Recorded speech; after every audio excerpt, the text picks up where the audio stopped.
So I beat Avowed, and after playing for over 40 hours, I have a lot of thoughts to share with you as an RPG aficionado. What's up everyone? Big Dan here, and in this video, we're gonna do a deep dive into Obsidian's latest RPG, so you can decide whether it's worth your time and money. The TLDR is, Avowed is a very fun game with engaging combat and excellent movement, but it also has some problems and flaws that hold it back from being as good as it could have been, and in some ways the game just feels undercooked. I will also note that I had significant technical issues in my playthrough. I played this game on PC, and while the game was buttery smooth and problem-free while it was running, I experienced frequent crashes to desktop, which was incredibly frustrating to deal with. But hey, as an experienced New Vegas player, I guess I'm used to Obsidian games crashing out.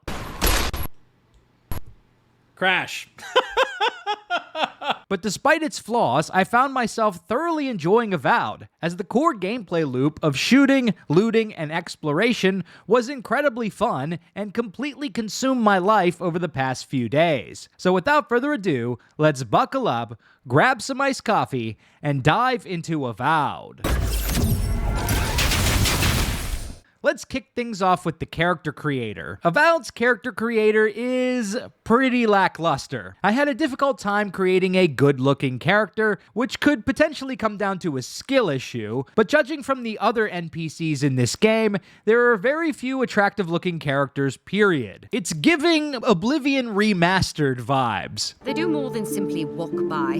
They linger here, drinking and talking. I tried recreating one of my Baldur's Gate 3 character looks in Avowed, but the results were not so good. In Avowed, the main character is a godlike, which are visually defined by fungal growths on their face. So there are a lot of pretty wild customization options with the fungi, but if you don't want to look like a mushroom boy, then you can toggle those off and just create a normal looking character, which is what I did. You can also toggle off the pronouns if that is something you're not interested in seeing in the game. As far as character builds, there are 3 main skill trees that you can build into: Fighter, Ranger, and Wizard. You can mix and match different playstyles, as your character will have 2 weapon loadouts, but with a meager amount of skill points, you'll most likely want to specialize to max out the strengths of your character. So your build choices actually matter a lot. You can't be good at everything, which I like. I did a magic and guns build, which is incredibly satisfying. Obsidian has never really been known for top-tier combat, so I was pleasantly surprised with how fun and engaging the fighting is in this game. Just having guns in a fantasy setting is a nice twist that differentiates Avowed from a lot of other fantasy RPGs. The Second Amendment is alive and well in the living lands. But as fun as the combat is, there are some flaws that hold it back from reaching its full potential. For starters, the enemy AI is pretty bad. Enemies will charge at you and then get distracted and turn their backs on you to target one of your allies. They can also be cheesed in some cases by standing just outside their aggro zone. Enemy variety is also sorely lacking in this game, as you'll be fighting the same mobs of Zaryps, spiders, bears, phantoms, undead, mushrooms, and generic humans throughout the course of the game. They will reskin enemies on certain maps, and maybe they deal a different type of damage, but fundamentally it's the same shit. But the worst aspects of Avowed's combat are enemy sponginess and a terrible gear progression system. Enemies have way too much fucking health, making them a bit of a chore to grind through, especially on higher difficulty settings. Obsidian basically adopted the Bethesda approach to difficulty by just adjusting a few sliders to increase enemy HP and just called it a day. Not great. This issue is exacerbated even more by the gear progression. Enemy scaling in Avowed is not based on your character level, but the gear you have instead. Gear comes in 5 quality levels: common, fine, exceptional, superb, and legendary. For simplicity's sake, I will just refer to them as Tier 1 through Tier 5 for this video. If you try to square up against enemies with a higher gear quality than your equipment, you're going to have a bad time. It's certainly possible to beat these enemies, but it will take as long as we have been waiting on Elder Scrolls 6 to finish the fight. Now, Obsidian did drop a new patch on the 18th that reduces the nerf you get from using lower level gear, but I finished the game game before the new patch came out, so your mileage may vary. From what I can tell from the patch notes, they haven't addressed the upgrade costs, so let's dive into that. In order to make the combat more manageable and enjoyable, you'll need to either upgrade your equipment to the appropriate quality level or obtain a new piece of gear by looting it or buying it. Here's the problem though. Upgrading equipment in this game is extraordinarily expensive, and the game is incredibly stingy with upgrade materials and currency. So you will have to spend a lot of time grinding side content and exploration to barely scrape together enough resources to upgrade or buy 1 or 2 weapons and maybe a chest piece. And the worst part is just when you get your gear up to par for your current level of enemies, you'll hit a new map where the enemy gear quality ramps up again, and you have to start the process all over again. This problem persists for the entire runtime of the game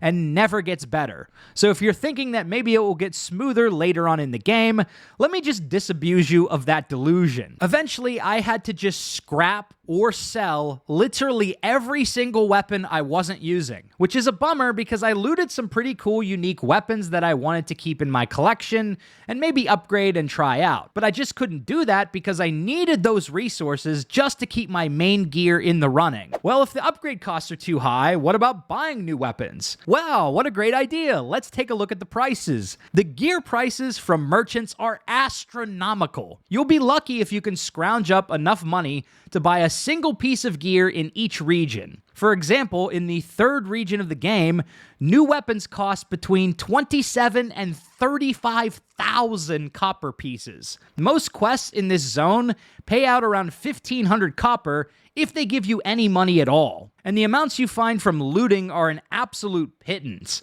I'm talking about amounts in the dozens. This isn't like Skyrim where you'll be walking around with 150k gold. The amount of money you can accumulate from quest rewards and loot simply does not keep pace with gear prices. I guess the Living Lands also suffers from rampant inflation and currency debasement. It's a little too relatable, to be honest. But then what about looting new weapons or getting them as quest rewards? That is an option. Here's the problem though. In most cases, the gear you loot or receive as a reward will be one full quality tier lower than the enemies in that current region. So you run into the same problem of upgrade material scarcity. I seriously think Obsidian needs to introduce a balance patch in the near future to recalibrate the gear progression further. Because there's no way you can convince me this was intentionally designed to be this much of a grind. Avowed's gear progression in its current state is worse than Assassin's Creed Odyssey, one of the grindiest single-player RPGs I've ever played. Because at least in Odyssey, you could pretty reasonably scrape together enough resources to fully level up a complete set of armor,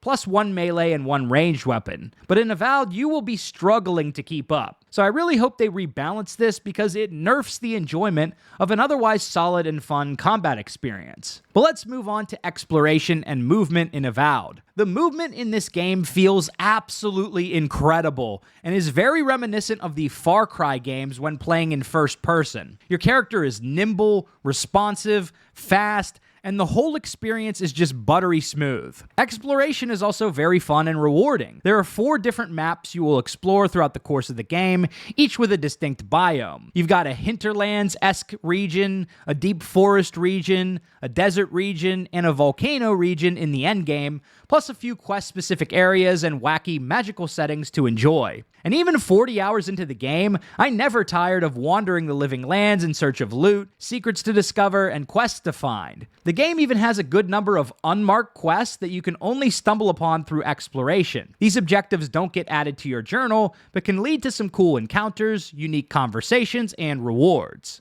But this is an RPG after all, so you know I gotta talk about player choices in Avowed. I have mostly positive things to say about player choice in Avowed, but a few points of criticism as well. For starters, there are some very significant story choices you can make throughout the course of the main story that can lead to dramatically different outcomes. Without going into spoilers, You can decide the fates of large populations of people, which can lead to very different results for those affected. There are also a lot of side quests that present you with choices. But aside from a few big watershed moments in the game, most of the choices will just boil down to whether or not you decide to kill a particular NPC. And in some cases, these choices will end up being moot anyway. For instance, there is one minor character that I spared in a confrontation about halfway through the game, but this choice ended up being pointless because I had another forced confrontation with her later on. So regardless of what I did, she ended up dead. Another disappointing aspect of Avowed is that every NPC in this game is immortal, unless they can die in a specific story quest or encounter. So you can cock back the hammer and blast a character with 45 calibers of freedom, and they will just have no reaction at all. This is a stark contrast to Obsidian's last game, The Outer Worlds, where you could literally kill any NPC, including quest givers and potential companions. Same thing goes with Fallout New Vegas, the best game Obsidian ever made. So I was disappointed that this wasn't possible in Avowed. I'll probably do a full video on immortal NPCs and why it's immersion breaking, but in short, it just takes away from the believability of the world if characters are just completely immune to damage for no reason. I miss the days of games like Morrowind, where no character was above the laws of nature simply because it's the way the devs coded the game. But I won't beat on this drum any longer. There are plenty of great RPGs, including some of my favorites of all time like Mass Effect, that don't allow you to zero random NPCs. So it is what it is, I guess. I would rank Avowed as at least one peg down from The Outer Worlds and Fallout New Vegas when it comes to player choice. Finally, I felt the dialogue options in the game were a little lacking in personality. Most of the dialogue options are just simple questions, and I didn't really feel like I could express my character in any significantly different way outside of making different quest choices. So the dialogue RP rang a bit hollow for me. There are also a lot of pointless skill checks, which is a pet peeve of mine. Occasionally, you'll be presented with dialogue checks that are based on a particular stat, but even if you pass the check, it doesn't change the outcome of the conversation at all. I hate this. This was something that Cyberpunk 2077 did as well. What's the point of even having a dialogue check if it doesn't actually make a difference in the conversation or quest? Now, to be fair, this isn't the case with every dialogue check. Some of them will actually lead to you intimidating or persuading an NPC. But don't be pump faked just because you see a stat check next to a dialogue option. It might actually make zero difference in the conversation. The last thing I want to touch on in this review are the companions. Like any good squad-based RPG, we have a ragtag group of companions who join us for our adventure. While I like the companions in this game, I can't help but feel their implementation is a little undercooked. Just like Starfield, Avowed only has 4 companions, and only 2 of these characters have dedicated companion quests. Compare this with The Outer Worlds, which had 6 companions, all of whom had their own dedicated quest line, with the exception of the robot companion Sam. Or Mass Effect 2, which had 12 companions, each with their own loyalty mission as well. It really makes me wonder if the companions and their quests were implemented late in development and had to be scaled back due to time or budgetary constraints, because it just feels like something is missing with how they are integrated into the game. Also, unlike The Outer Worlds, you cannot kick any of these companions out of your party permanently. Oh, and by the way, no romance either. In any event, I already have a lover. One thing I really liked about the companions, though, is that they will frequently comment on choices you made throughout the course of the story. So the conversations you have with them are less about solving some personal problem in their lives and more focused on the overarching narrative of the game and things that are happening around you. Obsidian was also really smart in casting the voice actor for Garrus Vakarian to play Kai in Avowed. Kai immediately got a charisma buff because he just sounds like Garrus, and his personality is somewhat similar to Garrus, and he even has a similar catchphrase. Just like the good old days. Just like old times, Shepard. At the end of the day, Despite all my criticisms for Avowed, I had a really fun time playing this game during the course of my first playthrough, and I look forward to exploring the other choices in this game, and of course making the worst playthrough with a bald godlike. The combat and exploration, as well as the story choices, are what stood out most to me, but the game's flaws also hold it back from being as great as it could have been. Some of the flaws, like the gear progression and enemy sponginess, could be patched or rebalanced in the near future, so your mileage may vary. So is Avowed worth your time and money? Well, if you have Xbox Game Pass and you enjoy fantasy RPGs, then I think playing Avowed is a no-brainer. If you're planning to buy the game on Steam, it might be worth waiting for a sale. $70 is a big ask for this game, especially when you consider Cyberpunk 2077, Baldur's Gate 3, and Kingdom Come Deliverance 2 only cost $60. And The Outer Worlds, a similar length game, was only $50 at release. If you liked this video, be sure to subscribe to Big Dan Gaming for more RPG videos and reviews. Big shout out to all the channel members for supporting my content. Until next time, this has been Big Dan. I should go.